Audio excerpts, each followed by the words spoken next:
La situation de couple, elle est très très Ouais. importante parce que elle va déterminer qui possède quoi et elle va aussi définir comment ça se passe en cas de pépin. Par contre, le gros problème et le gros désavantage du concubinage, c'est qu'en cas de décès, il y a zéro protection. Et le cadre du mariage, alors tout dépend du régime qu'on retient. Bonjour à toutes et à tous, bienvenue sur Perspective de vie, le média qui vous aide à conquérir votre liberté financière. Je suis Célia, la fondatrice de Perspective de vie. Aujourd'hui, j'ai le plaisir d'échanger avec Bénédicte Druhen, banquière privée chez Bred Banque Privée. Ensemble, nous allons explorer comment bâtir votre patrimoine en mettant du sens et de la stratégie. Vous ne savez pas comment vous y prendre ou vous êtes déjà engagé dans la réflexion. Cet épisode est fait pour vous.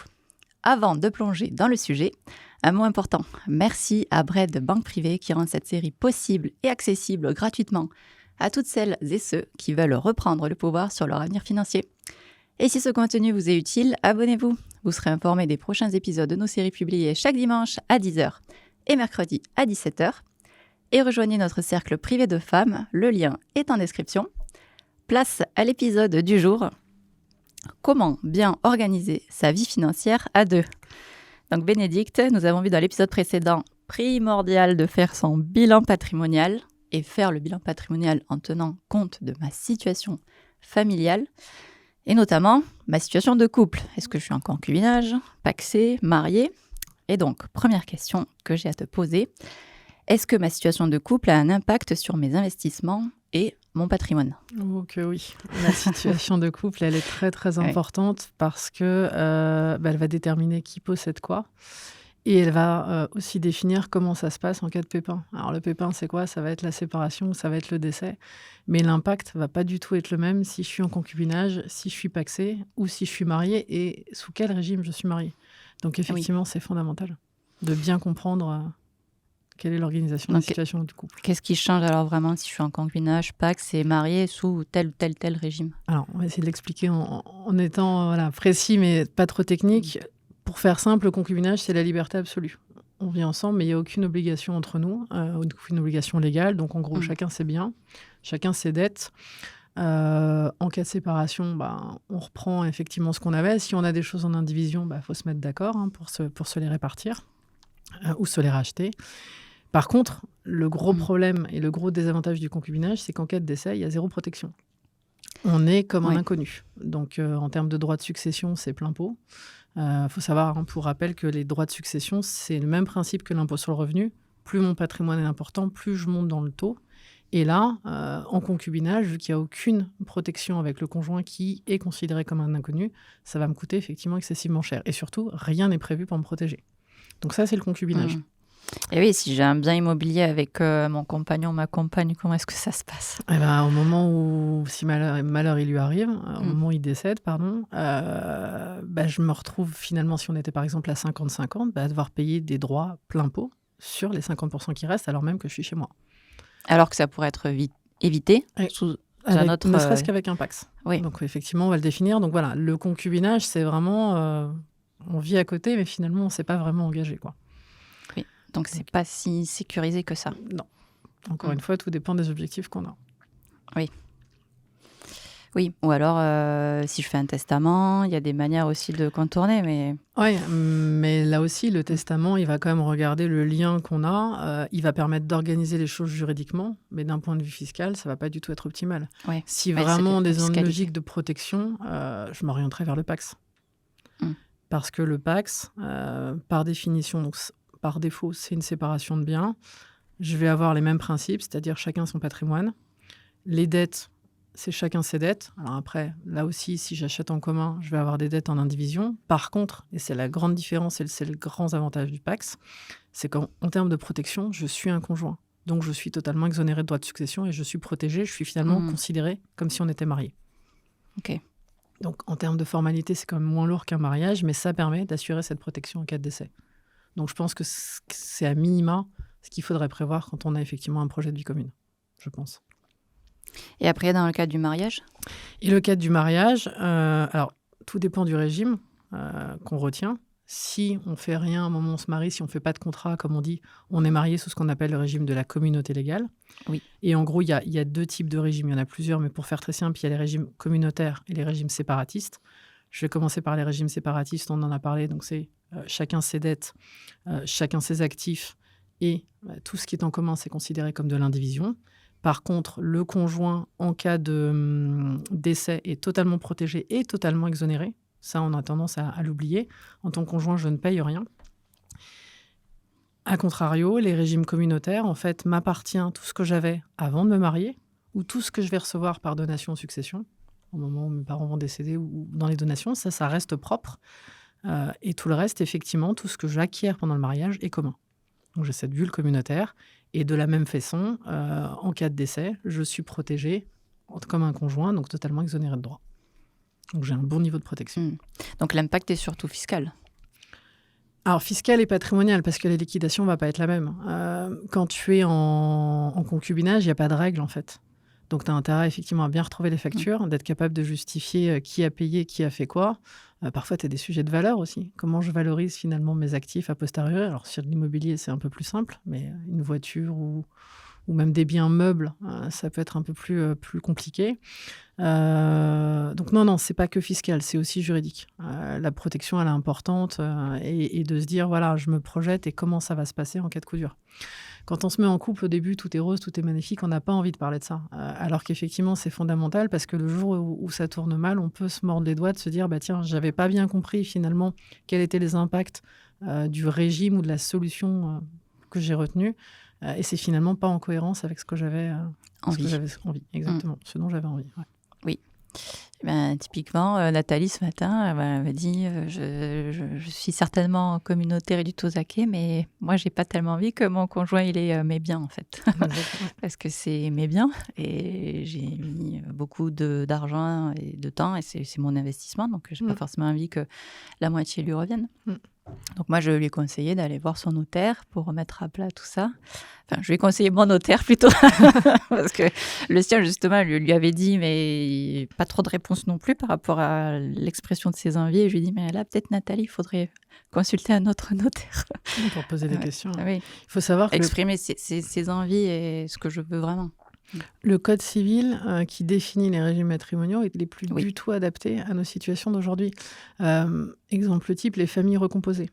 Ah oui, aujourd'hui, je vais prendre un cas concret d'un couple qui vit donc en concubinage. Le mari a un enfant, enfin donc, le conjoint a un enfant d'une première union. Ensemble, ils ont 2 enfants.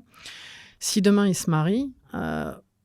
là où lui, finalement, il aurait pu décéder et transmettre à ses 3 enfants, en étant marié, finalement, son conjoint vient à se présenter à la succession. Et donc, en étant marié, l'enfant du premier-né, quelque part, va être privé, puisqu'il y a une partie du patrimoine qui va revenir au conjoint, et donc, dans un deuxième temps, aux 2 enfants de la deuxième union. Je ne sais pas si je suis claire. Oui. Alors qu'en concubinage, là, quelque part, on va peut-être plus correspondre à l'objectif, qui est de dire, non, je veux... Moi, finalement, je n'ai pas besoin que mon conjoint soit alloti d'un patrimoine à mon décès. Il a de quoi vivre et j'ai de quoi vivre aussi. J'ai envie de transmettre à mes enfants. Oui. Et donc, là, quelque part, d'un point de vue juridique, peut-être que finalement, le concubinage, c'est la meilleure solution. Oui. Si ma volonté est de protéger mes enfants, là, il va falloir faire différemment. Oui. Et on en revient à ce qu'on se disait au premier épisode, bilan patrimonial. Oui. Comment je suis organisée, quelle est ma situation et quels sont mes objectifs. Oui. Qu'est-ce que je cherche à faire?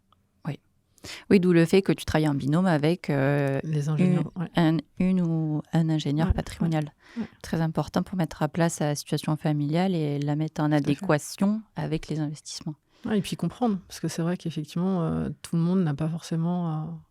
oui, je suis mariée sans contrat, d'accord. Concrètement, ça veut dire quoi? Qu'est-ce qui est à vous? Qu'est-ce qui est au couple? Oui.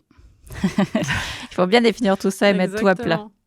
Et là, c'est vrai que tu as beaucoup parlé du décès et en cas de séparation, par exemple. Quels sont les impacts sur mes investissements, mon patrimoine? Alors, en cas de séparation, c'est important déjà, la première chose, je pense vraiment de faire un bilan et de regarder effectivement le plus vite possible, de mettre tout au clair et en fonction de mon régime, effectivement, de voir à qui appartient quoi. Parce que c'est ça qui va être l'objet des discussions et de pouvoir définir quels étaient les biens propres et puis en cas d'indivision, finalement, qui a payé, qui a financé, qu'est-ce qui me revient et qu'est-ce qu'on fait des choses qu'on a payées, enfin qu'on a achetées ensemble. Est-ce qu'on le vend? Est-ce que l'un des deux me le rachète? Voilà, c'est tous des éléments effectivement importants et de comprendre effectivement ce qu'on a fait. Oui. Qu'est-ce qu'il advient de ces biens achetés à deux? Est-ce que j'achète? Est-ce que c'était du 50-50? Quelle était la quote-part? Si c'est un emprunt immobilier, peut-être qu'il y en a un qui a mis de l'apport, l'autre pas du tout, et finalement c'est l'autre qui rembourse plus par ses salaires. Donc définir ça effectivement en amont. Voilà, on va acheter ensemble, dans quelle mesure? Est-ce que c'est proportionnellement à nos revenus dans le couple? Mais donc quelle incidence ça va avoir? Si chacun ne contribue pas de la même façon, finalement la propriété ne sera pas la même. Donc c'est toutes des réflexions effectivement à bien anticiper. Oui, parce que, comme on le disait précédemment, le régime matrimonial aussi a une forte incidence sur la répartition du patrimoine entre l'un et l'autre. Tout à fait. En communauté, c'est 50-50. Si on contribue de manière équivalente, effectivement. Mais tu peux, là aussi encore, si je veux prendre un exemple extrême, j'ai reçu une donation de mes parents d'un premier appartement. Tiens, je me mets en couple, je rachète avec mon conjoint, je revends mon premier appartement, je ne ferai pas de démarche auprès de mon notaire et puis je remets cet argent. Finalement, cet argent, qui était un bien propre, parce que c'était un bien que j'avais reçu par donation, comme je ne prends pas de disposition auprès de mon notaire pour dire « attention, c'est encore un bien propre », ça peut tomber dans la communauté. Et donc se retrouver effectivement à être un bien commun alors que c'était un patrimoine personnel. Oui. Donc alors, si c'est ma volonté, c'est OK. Oui. Mais si c'est pas ma volonté, non. Je peux me retrouver au moment de la séparation à me dire mais j'avais pas compris ça. D'où effectivement encore une fois l'important d'aller discuter avec le notaire et c'est ce qu'on pourrait conseiller à Nathalie, de faire le point pour vérifier qu'elle a bien compris les impacts de sa situation et est-ce que ça correspond bien effectivement à ce qu'elle veut mettre en place. Oui.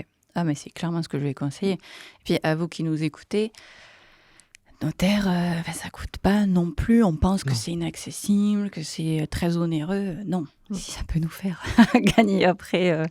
Parce que moi, je fais ça le coût de l'économie. Oui, tout à fait. Non, mais clairement. Non, je pense que c'est des démarches, effectivement, le notaire, des experts dans les milieux bancaires aujourd'hui, pour tout niveau de patrimoine, tu peux en trouver, les ingénieurs des family officers. Voilà. Tu as quand même pas mal, tu as aussi beaucoup de choses disponibles en ligne aujourd'hui. Donc, voilà, si tu veux t'intéresser pour le sujet, après, je pense que c'est toujours bien d'en discuter avec quelqu'un. Parce qu'il y a, je trouve, un petit côté psychologique quand même à tout ça. Mais, c'est sûr. Surtout un bien reçu d'un parent, un héritage, ça c'est clair, c'est une autre dimension sentimentale. Oui, clairement. Oui. On en revient à la même chose, bilan familial. Bilan patrimonial, je pose mes objectifs. Ma situation de famille, qu'est-ce que je veux, qu'est-ce que je ne veux pas. Et tout ça a une incidence sur mes investissements, mon patrimoine. Très bien.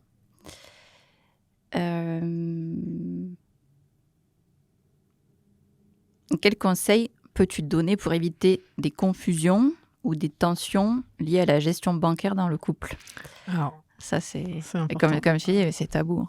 C'est tabou. Alors, comme j'ai envie de dire, c'est dans tout. tous Comme les tu domaines, disais, c'est beau, c'est rose. Voilà, tout est beau, tout est rose au début, mais le principal, c'est de discuter en amont, de bien définir les choses. Je pense que dans la mesure du possible, quel que soit le régime, essayer de limiter le conjoint. Déjà, garder son autonomie, avoir chacun un compte personnel. Ouais, ça. Ne serait-ce que pour le plaisir de faire des petits cadeaux aussi. Voilà, mais c'est toujours Ah, agréable oui, aussi. C'est qui m'avait dit ça une fois? Je crois que c'était Bérangère qui m'avait dit moi, j'aime bien aussi que mon compagnon ne sache pas la valeur du bien que je lui ai Et on n'a pas tous le même rapport. C'est ça aussi qui est un élément important quand on discute avec les clients, c'est comprendre leur rapport à l'argent. Est-ce qu'ils ont envie de tout partager, ce qui est quand même la majorité des cas qu'on peut voir, ou est-ce qu'à contrario, on veut rien savoir. Moi, j'avais rencontré une cliente il y a quelques années qui avait perdu son mari de manière très brutale. Elle est arrivée, elle m'a dit « Je n'ai aucune idée de ce qu'il a ». J'avoue que j'avais été assez surprise, mais ça arrive. Donc voilà, pour en revenir au sujet, garder effectivement des comptes propres, que chacun ait son compte propre. Et ensuite, sur le compte joint, mécaniquement, on va l'avoir pour payer les charges de crédit si on a une résidence principale ou si on est locataire, l'éducation des enfants, mais de bien définir effectivement qu'est-ce qu'on y loge, qui paye, quelle va être la propriété, comment ça va se passer avec ce qu'on va utiliser sur le compte joint, et limiter effectivement au maximum, je pense. Et puis après, communiquer, définir les règles, être clair, anticiper, encore et toujours. Oui. Être en accord avec soi-même. Exactement. Donc, tu conseilles la désolidarisation du conjoint? Alors, la désolidarisation, ça va vraiment être le cas ultime en cas de séparation où il n'y a plus du tout de conjoint. Qu'est-ce que c'est d'ailleurs pour les personnes qui nous écoutent? Désolidariser, c'est dire, voilà, j'avais un conjoint, je me sépare et finalement, chacun va reprendre ses billes, on va mettre fin à ce conjoint et chacun, effectivement, va reprendre ses revenus, ses charges et on va répartir les choses et on va clôturer finalement le conjoint. C'est ça la désolidarisation. C'est un cas de séparation. Voilà. Mon conseil, c'est vraiment de dire... Pour éviter toute discussion, et malheureusement, c'est mon rôle d'anticiper un petit peu le pire, j'essaye au maximum, alors c'est pas très poétique ni très romantique, mais de limiter effectivement tout ce qu'on a en commun. Puisque tout ce qui sera en commun sera la source des discussions potentielles demain, si ça tourne mal. Oui, et de bien définir et d'être clair et d'être en accord, effectivement, comme tu disais, avec ces valeurs. Voilà, ce qu'on a en commun, je sais pourquoi, je sais à quoi ça sert. Ça me semble équitable dans la répartition qui n'est pas forcément à 50-50. Si monsieur gagne 3 fois ce que gagne madame, pardon, mais ça reste encore une majorité, peut-être qu'on peut se dire qu'on peut tribuer à des niveaux différents. Voilà, c'est à définir ensemble au moment où tout va bien. Oui, c'est sur le 5. Si c'est pas très fun. Oui, non, là, le 50-50 n'est pas recommandé dans ce cas-là, effectivement. Parce que tu en as un qui s'enrichit finalement sur toi. Parce que l'autre ne peut pas épargner pour aller investir et se constituer son propre patrimoine. Exactement. Mais encore faut-il que les deux soient d'accord pour cette organisation. C'est peut-être pas la bonne personne. Non, mais voilà, c'est tout l'intérêt, effectivement, et l'importance d'en discuter au départ. C'est pas des sujets très sympathiques à aborder, mais plus on met les choses au clair au début, mieux ça va se passer par la suite, quoi. Oui, c'est sûr. Et c'est plus facile d'en parler quand tout va bien, qu'on s'entend bien, qu'on est très amoureux, plutôt qu'effectivement plus tard, quand on se déchire. Ça peut ne pas arriver, mais... Oui, donc toi, dès le départ, dans le couple, tu incites, tu recommandes aux personnes qui nous écoutent, déjà, peut-être qu'il y a un compte joint pour des dépenses communes, mais chacun doit avoir son compte je pense que, courant, déjà, ça c'est primordial. C'est vrai qu'aujourd'hui, j'étais surprise de voir encore combien de personnes n'ont pas de compte propre. J'ai pas le pourcentage en tête, mais j'étais étonnée par...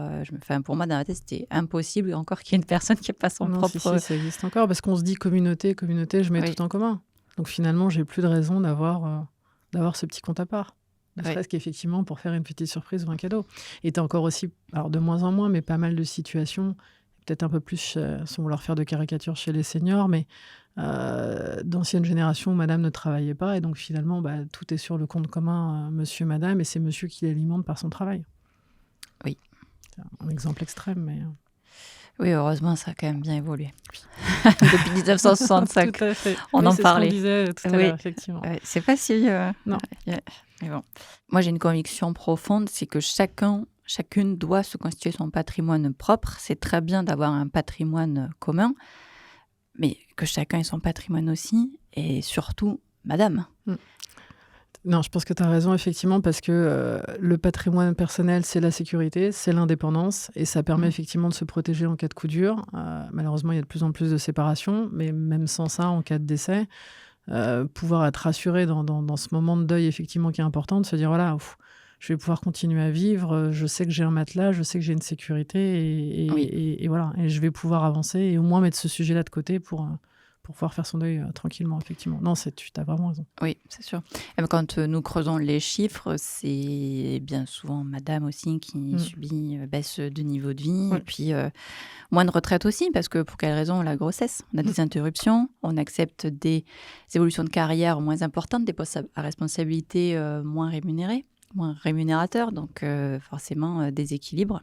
Clairement.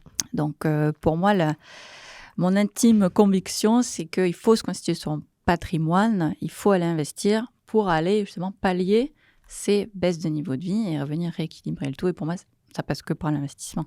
Je suis d'accord avec toi. Ça, c'est certain. Puis après, pour tout un chacun aussi, sa retraite. Oui, parce que ça va être un vrai sujet d'actualité. On en parle encore en ce moment, mais c'est vrai qu'aujourd'hui, on n'est pas du tout assuré effectivement d'avoir une retraite. Et donc voilà, réfléchir à ça, même si on est jeune, on en parlait avec Nathalie tout à l'heure, c'est vrai que quand on a 20 ans, on n'a pas envie de commencer à se dire comment ça va se passer à la retraite, mais je pense qu'effectivement, avoir ce raisonnement long terme, c'est fondamental. Ouais. Comment je peux me constituer une épargne et donc à terme des revenus complémentaires pour pouvoir vivre sereinement et profiter tranquillement et longtemps, parce qu'a priori l'espérance de vie augmente, donc j'ai encore quelques longues années devant moi et le but c'est de pouvoir en profiter. Oui, tout à fait. Donc, chacun son compte bancaire, chacun son patrimoine. Mais comment ça se passe si j'emprunte à deux? Qui est engagé? Comment, j'imagine aussi en fonction de ma situation de couple, ça doit bien varier. Alors, l'emprunt, c'est très très fort, donc il faut vraiment faire attention et ça va au-delà de la situation patrimoniale. C'est-à-dire que je suis en séparation de biens, normalement chacun emprunte, maintenant on peut être amené à emprunter en commun et quand j'emprunte en commun, même si je suis en séparation de biens, je suis solidaire. Et donc ça va au-delà du simple cadre juridique et si effectivement mon conjoint à un moment donné ne paye plus, c'est moi que la banque peut venir chercher pour rembourser l'emprunt. Donc c'est effectivement très important de se dire, OK, pourquoi j'emprunte? Comment ça va se passer? Là encore, qui contribue à quelle hauteur?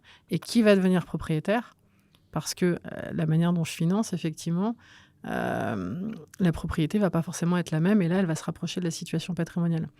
Ouais, c'est ça, c'est fondamental. Même si, effectivement, en concubinage, par exemple, je ne suis pas mariée, quand j'emprunte, si l'autre arrête de payer, alors même que le concubinage dit que normalement, voilà, c'est le bon exemple. Normalement, effectivement, je ne suis pas solidaire, je n'ai pas d'obligation. On a emprunté à deux, donc on est solidaires tous les deux. Donc on est au-delà du cadre juridique du concubinage. Et donc la banque, elle va pouvoir se retourner vers moi.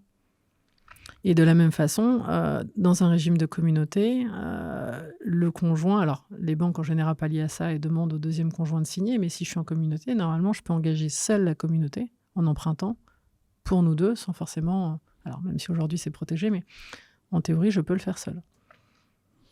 Oui, donc encore une fois, venir au-devant de vous, vous consulter, bien échanger, bien mettre à plat ma situation et avant de se lancer dans l'investissement. Voilà, et bien comprendre effectivement les impacts et qui va devenir propriétaire à terme et dans quelle proportion.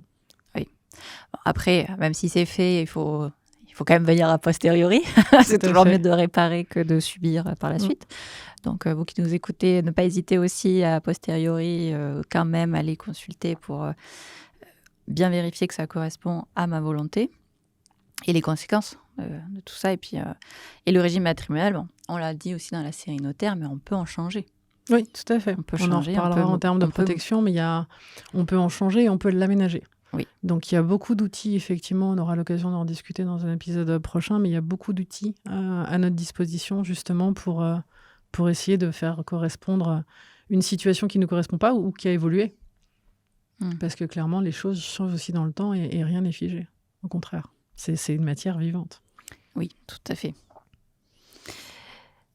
Autre point, l'assurance vie. On a souvent une assurance vie à deux. Comment est-ce que cela fonctionne ? Est-ce que ça dépend aussi du régime matrimonial ? Est-ce que ma forme de couple a un impact aussi sur l'assurance vie ?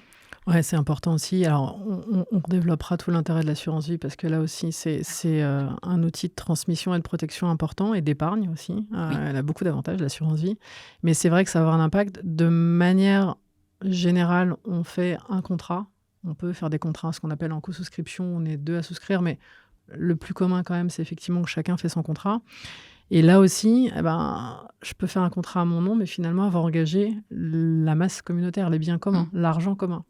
Et donc là, ça ne correspond plus effectivement à ce que j'avais décidé. Donc ça aussi, c'est important de le considérer et de se poser les bonnes questions. C'est-à-dire que ça engage la masse communautaire ? C'est-à-dire qu'en fait, ça va avoir des incidents. C'est-à-dire que j'ai fait certes un contrat à mon nom, qui donc quelque part va être presque vu comme un bien commun, alors même que j'ai pris l'argent qu'on avait sur le compte joint, qui est issu de nos revenus et finalement qui ne m'appartenait pas à 100%. Et donc ça peut avoir des incidences. Ah oui. C'est important d'y réfléchir aussi. Oui. Là, c'est pas bon, ça. Voilà. Et après, au-delà de ça, par rapport effectivement à ma structuration et mon organisation, la rédaction de la clause testamentaire du bénéficiaire désigné sur le contrat, elle va être importante aussi à regarder au regard de ma situation. Et toi, quand tu ouvres une assurance vie pour un client, tu lui demandes l'origine des fonds ? Je lui demande l'origine des fonds. Ouais. Et je lui demande son régime matrimonial. Oui. Et par exemple extrême, je ne vais pas ouvrir un contrat, ou en tout cas, sauf cas exceptionnel, à un client, par exemple, qui est marié en communauté universelle. La communauté universelle, il n'y a pas de bien propre. Tout est commun. Et c'est souvent des régimes qu'on peut adopter, par exemple, en fin de vie, quand on a le souhait vraiment de protéger son conjoint. Dans ces cas-là, on fait un contrat commun. Pourquoi ? Parce qu'en communauté universelle, au premier décès, il n'y a pas de succession. Il ne se passe rien. Et donc, quelque part, on ne va pas prendre un contrat d'assurance vie qui va se dénouer en cas de décès et qui finalement va être contraire, alors sauf à ce qu'on le veuille pour des raisons spécifiques, ce n'est pas interdit par la loi, mais ça ne va pas être logique, ça ne va pas être dans la logique du régime matrimonial de dire, tiens, j'ouvre une succession avec l'assurance vie alors même que je me suis tournée vers un régime qui ne le prévoyait pas. Donc, c'est vraiment important, effectivement, de mettre tout ça en corrélation. Ah oui, ça, je n'avais pas cette règle-là. Oui. Ah ben, encore une fois, bilan patrimonial. Voilà. Ouais. Objectif et situation, clairement. Très bien. Oui, parce que ça ne correspond pas du tout à l'esprit du régime. Non. Alors, c'est vrai. Ok. Merci Bénédicte. Donc, quand le couple construit ensemble un patrimoine et a des comptes communs, que se passe-t-il en cas de séparation ? On l'a évoqué brièvement, mais je voudrais qu'on y consacre un épisode entier dans le prochain épisode. Merci Bénédicte. Merci d'avoir regardé cet épisode. S'il vous a permis d'y voir plus clair ou de dépasser une crainte, pensez à le partager à celles et ceux qui pourraient en avoir besoin. Chaque partage peut déclencher un déclic. Abonnez-vous, likez, commentez. C'est simple, gratuit et cela permet à d'autres femmes de profiter elles aussi de ces repères essentiels pour investir en toute sérénité. Ensemble, diffusons les bons outils pour comprendre, agir et reprendre le pouvoir sur nos finances. En vous abonnant, vous serez informé des prochains épisodes de nos séries publiées chaque dimanche à 10h et mercredi à 17h.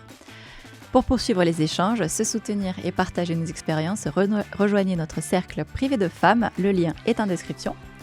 Un immense merci à Bread, banque privée partenaire de cette série qui soutient la diffusion de ce programme et notre mission, rendre accessible la finance à toutes et à tous.